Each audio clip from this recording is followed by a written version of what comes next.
दिल्ली के किले परिसर के ठीक बाहर स्थित एक अद्वितीय संरचना लोहे का स्तंभ भारत का गौरवपूर्ण स्मारक है। ये 7वीं 8वीं शताब्दी में बनाया गया था। संभवतः विष्णु अशोक नामक राजा या मोहम्मद बिन कासिम के समय से पूर्व के महारथियों द्वारा स्थापित किया गया था। इस स्तंभ की ऊंचाई लगभग 7.2 मीटर 23.6 फीट है और वजन करीब 6 टन के आसपास माना जाता है।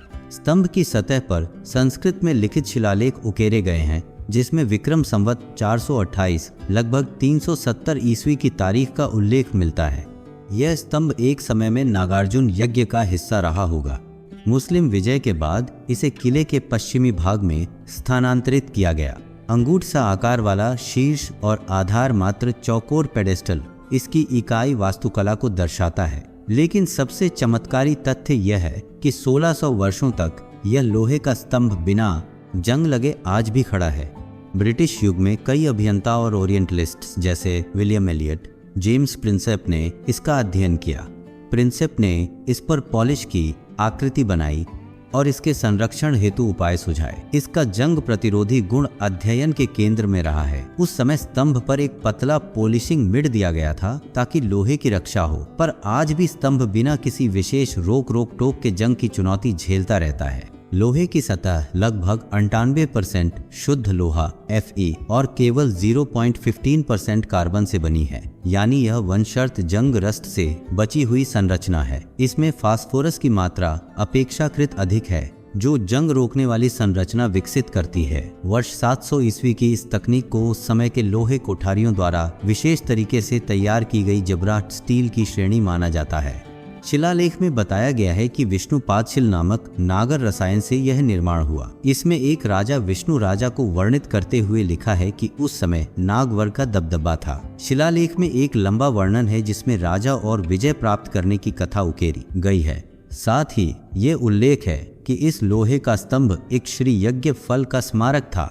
शिलालेख के अनुसार स्तंभ की बनावट, जंग प्रतिरोधी विशेषता और बारिश व वातावरण से बचाव के गुण उल्लेखनीय हैं। इसका बेस आधार भारतीय लाल बलुआ पत्थर का बना है, जबकि स्तंभ ग्रेनाइट पत्थर या लोहे की छड़ से निर्मित हुआ प्रतीत होता है। इसका संदर्भ इंडिक आर्किटेक्चर में एक प्रकार की विलुप्त धातु विज्ञान का उदाहरण माना जाता है।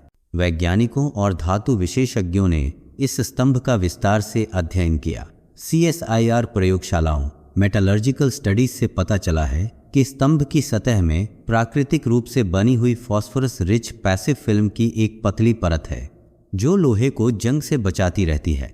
यह परत लगभग 3 से 5 माइक्रोमीटर मोटी होती है और उसमें ऑक्सीजन, फॉस्फोरस, फी ऑक्सीडाइज्ड कॉम्पाउंड्स शामिल हैं। लैब प्रयोगों में यह पाया गया कि यदि उसके आसपास के पर्यावरणीय प्रदूषण को नियंत्रित रखा जाए तो इस प्रकार जंग प्रतिरोधी परत की उम्र हजारों वर्ष तक स्थिर रहती है। ब्रिटिश इंजीनियर विलियम एलियट ने सोडियम क्लोराइड के साथ व्यवहार करके परीक्षण किया और पाया कि स्तंभ की सतह में कोई गहरी जंग नहीं पाई गई। केवल हल्की पन्ना रंग जैसी पातीना थी, जिसकी बनावट अभी तक सुरक्षा प्रदान कर रही है। भारत की हवा, वर्षा, प्रदूषण और मौसमी प्रभावों के बावजूद यह धातु संरचना इस अद्भुत पैसिवेशन की वजह से सुरक्षित बनी हुई है। आधुनिक प्रयोगशालाओं ने बता कि इस जंग रोधक परत को कलात्मक और पर्यावरण संरचना दोनों प्रभाव देते हैं, जैसे बारिश की उर्वरता, मिट्टी की रासायनिक संरचना और आसपास के बनी वृक्षारोपण। रिसर्च ने बताया कि स्तंभ की सतह पर थिन फिल्म कोरोजन लेयर अब तक बनी हुई है। कुछ विद्वानों का मानना है कि स्तंभ वास्तव में 9वीं शताब्दी का है, जबकि अन्य बताते हैं कि वह 6वीं या 8वीं शताब्दी में स्थापित किया गया। इस पर विवाद उस समय और शैली से जुड़ा है। यदि यह विष्णु के वंशीय अशोक याग्ना द्वारा स्थापित हुआ था तो 4वीं शताब्दी का होना संभव है, पर प्रिंसेप और अन्य विद्वानों ने इसे गुप्ता काल या उसके बाद माना। एक अन्य विवाद यह भी है कि यदि यह खंडहर के समय से पहले था तो मुस्लिम विजय के बाद इसे क्यों न हटाया गया। इसका एक उत्तर यह है कि स्तंभ धार्मिक यज्ञ फल का प्रतीक था, इसलिए इसे संरक्षित रखा गया। एक सिद्धांत यह भी है कि मोहम्मद बिन कासिम द्वारा इसे वट्ठामगढ़ या वह स्थान से दिव्य स्थान पर संरक्षित करने का आदेश दिया गया। इतिहासकार यह भी कहते हैं कि इस स्तंभ को 17वीं या 18वीं शताब्दी में पॉलिश किया गया, पर 19वीं शताब्दी तक इसे फिर से प्राकृतिक स्थिति में लौटाया गया, जिससे यह फिर से जंग रहित बचा रहा। ब्रिटिश सर्वेज और फोटोग्राफिक रिकॉर्ड्स बताते हैं कि 1850s में इसकी सतह मैट फिनिश थी और आज पतली ऑक्सीडाइज्ड फिल्म के साथ वेट लुकिंग शीन है। वास्तविकता यह है कि यदि यह स्तंभ रिमूविंग और रिलोकेटिंग अटेम्प्ट होती तो इसकी पासिवेशन परत क्षतिग्रस्त हो सकती थी। ब्रिटिश प्रशासन ने भी इसे यही कारण बताकर अप्रयुक्त छोड़ दिया कि यह प्राकृतिक रक्षा का परिणाम है। लोहे का स्तंभ न केवल वैज्ञानिक दृष्टि से महत्वपूर्ण है, बल्कि यह भारत की तकनीकी विरासत और लोक श्रद्धा का भी आदर्श प्रतीक रहा है। भक्त इसे शिव के व्यक्तित्व से जोड़ते हैं। कुछ लोग इसे नाग देवता का प्रतीक मानते हैं क्योंकि वह लोहे जैसा कठोर होता है पर फिर भी जंग से मुक्त रहता है। लोक श्रद्धा का विचार यह है कि लोहे का देवता यही स्तंभ है जो मानव प्रयास और प्राकृतिक संरक्षण का सम्मिश्रण बना है।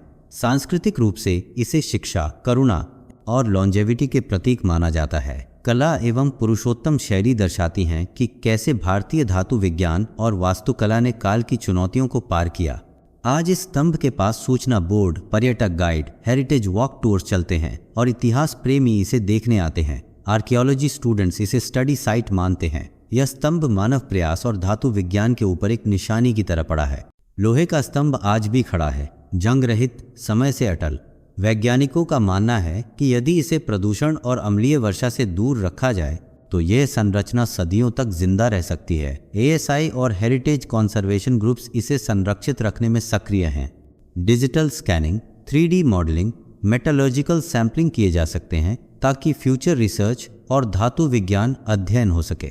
यूनेस्को के टेंटेटिव लिस्ट में इसे शामिल करने की प्रक्रिया जोरों पर है। यह स्तंभ न केवल भारत बल्कि विश्व स्तरीय दीर्घायु विज्ञान और मानव धातु तकनीक का प्रतीक माना जा सकता है। इसका संदेश स्पष्ट है, जब विज्ञान, संस्कृति और श्रद्धा मिल जाएं तो एक चमत्कार बन जाता है। लोहे का यह स्तंभ मानव काल से परे, इतिहास से आगे और भविष्य के शोध विषयों के लिए प्रेरणा है।